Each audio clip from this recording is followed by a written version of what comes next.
안녕하세요. 슬기로운 초등생활입니다. 진짜 어휘력은 어떤 능력일까요? 어휘력은 어떤 원리에 의해 성적을 좌우하게 될까요? 열심히 하는 내 아이가 열심히만 하다 끝나지 않도록 그 원리를 이해하고 방향을 잘 잡게 되시길 바랄게요.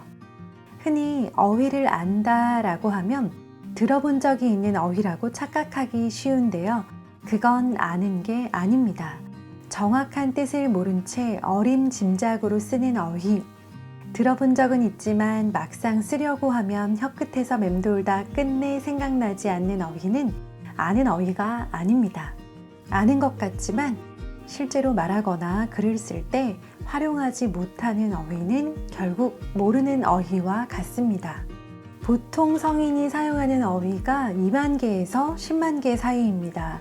초등 고학년만 돼도 초급 성인 수준에 이르고 중학생만 돼도 성인 평균 수준에 다다른다는 말입니다. 문제는 아이들이 제 나이에 배워야 할 새로운 어휘를 제때 제대로 배우지 못하고 있다는 겁니다. 요즘 아이들을 비너증 세대라고 표현하기까지 합니다. 어휘력 격차는 저학년 시기에는 나타나지 않다가 중학년 시기에 확연히 드러납니다. 교과서를 읽을 때, 선생님의 수업을 들을 때, 평가지를 받아 풀 때, 글을 읽긴 읽는데 내용을 이해하지 못하는 아이가 부쩍 늡니다. 교과서와 시험지에 등장하는 단어 뜻을 모르니 문장을 읽어도 의미를 이해하지 못하는 겁니다. 어휘력 격차가 중학년 시기에 드러나는 이유가 있습니다. 교과서가 확 달라집니다. 1, 2학년 교과서는 글 비중이 낮은 데다 그림만 보고도 활동 내용을 파악할 수 있게 구성되어 있습니다. 그런데 3학년에 올라가면 사회, 과학 등 교과서 종류가 늘고 내용과 수준이 확 올라갑니다. 그림 비중이 줄어 글을 읽지 않고는 내용을 이해할 수 없습니다. 어휘 역시 2배 가까이 늘어나는데 이때 제대로 짚고 넘어가지 않으면 격차는 점점 더 벌어집니다. 사회교과서에 낯선 어휘가 유독 많이 등장하지만 다른 과목이라고 크게 다르지 않습니다. 어휘가 그나마 덜 나올 법한 수학도 마찬가지입니다. 수학 5학년에 약수와 배수가 나옵니다. 공배수와 공약수 등 새로운 개념 어휘도 등장합니다. 국어 시간에는 시에 등장하는 장면을 무언극으로 표현하라고 하고 과학 시간에는 실험 계획을 세우면서 변인 통제가 중요하다고 하는데 이건 도통 무슨 말인가 싶습니다. 하루 수업이 이렇게 흘러가면 교과서는 아이들에게 외계어 대잔치로 보입니다. 이런 이유로 예습과 복습을 강조하지만 방과 후에 교과서를 곱씹어보며 모르거나 헷갈리는 어휘를 찾아보고 뜻을 이해하려고 노력하는 아이는 드뭅니다. 그렇게 다음날 학교에 와서 수업을 듣습니다. 새로운 어휘는 여전히 낯설어 이해하기 어렵고 지난번에 배운 어휘는 대충 넘어간 상태라 점점 더 모르는 어휘가 늘어납니다. 점점 더 교과서와 수업이 멀어집니다.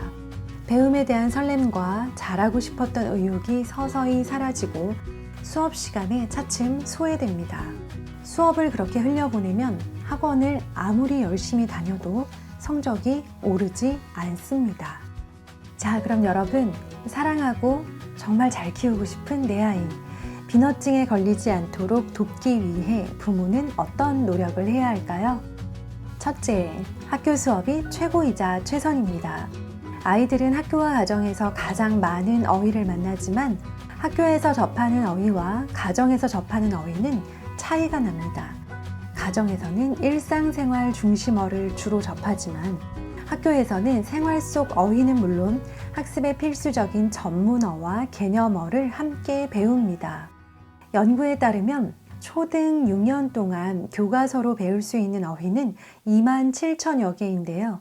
중복해 나오는 어휘를 합하면 약 90만 개에 이릅니다. 이 말은 초등 6년 동안 교과서에 담긴 내용을 수업 시간에 충분히 익히기만 해도 어휘력 부족은 있을 수 없다는 의미입니다. 어휘력 향상을 위한 기본 중 기본 전략은 학교 수업을 잘 듣고 이해하는 것입니다. 적극적으로 집중해서 수업에 참여하는 것이 매우 효과적이라는 사실을 아이에게 알려주세요. 둘째, 학년이 끝난 교과서를 바로 버리지 마세요. 교과서 내용은 학년 간에 연계되어 있기 때문에 이전 학년에 배운 내용은 다음 학년의 바탕이 됩니다. 이미 지나간 내용이라도 기억나지 않을 때 찾아볼 수 있도록 1년 정도는 두고 활용해 보세요. 또 아이가 학년이 올라간 뒤 우연히 1년 전 교과서를 읽는다면 그때 읽었던 것과는 또 다른 느낌이 들 겁니다. 훨씬 쉽게 읽히겠죠. 이런 보이지 않는 성장을 스스로 깨닫게 해주는 것이 새로운 공부를 시작하는 동기가 됩니다. 작년에 무슨 말인지 잘 몰랐는데 지금 보니까 쉽네 라고 느끼는 경험이 필요해요. 셋째, 가족이 함께하는 뉴스 흘려듣기. 처음 들을 땐 아무 생각 없이 흘려듣다가 한 번 더 들으면 궁금해합니다. 협상이 무슨 뜻이야? OECD가 뭐야? 라고 아이가 묻는다면 성공입니다. 이것은 새로운 어휘뿐 아니라 학교의 사회, 과학 수업을 듣거나 공부할 때에도 도움을 줍니다. 중학년이라면 뉴스 흘려듣기를 시도하고요. 고학년이 되면 정착시키길 추천합니다. 넷째, 신문기사 필사하기. 신문에는 사건, 사고와 여러 의견을 전하는 기사, 사실에 근거해 주장을 드러낸 사설이 담깁니다. 짧은 기사 한 편으로 시작하세요. 글 양과 단어 수준을 고려하면 어린이 신문이 낫지만 이해력과 독해력이 받쳐주는 아이라면 어른 신문도 상관없습니다. 종이 신문을 구독하는 게 아니라면 신문 기사를 발췌하여 인쇄해 주길 권합니다. 종이에 밑줄을 그을 수도 있고 나란히 놓고 쓰는 게 편하기 때문입니다. 아이가 힘들어하면요, 좋아하는 분야의 기사로 시작합니다. 연예인을 좋아하면 연예기사, 과학을 좋아하면 과학기사가 좋습니다.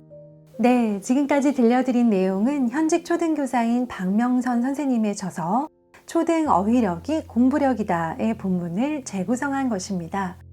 책 속에는 이 밖에도 어휘력을 위한 다양한 전략과 방법이 소개되어 있답니다.